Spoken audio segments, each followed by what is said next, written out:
I think what we saw with the family sex show, it wasn't so much about education; it was about indoctrination.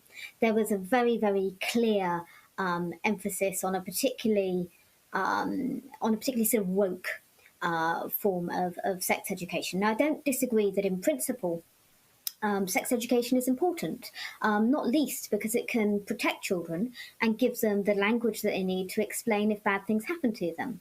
But I fail to see why exposing children to naked adult bodies on a stage is in reality any different to them being flashed at. I think it's totally unacceptable. It was very, very questionable that it was funded in the first place, and I don't think there's actually any need for it. It's the sort of thing that, in an age-appropriate way, kids can now be taught about, are now taught about, because sex education, well, relationships education is mandatory in schools. So I don't see any need for this show in particular.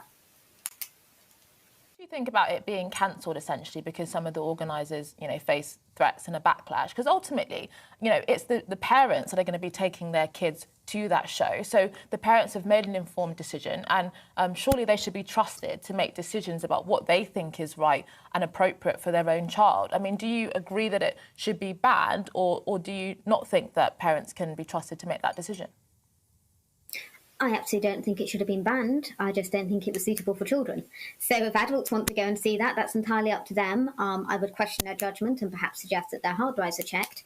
But I certainly wouldn't think that banning it per se is a good idea. It's just not suitable for children.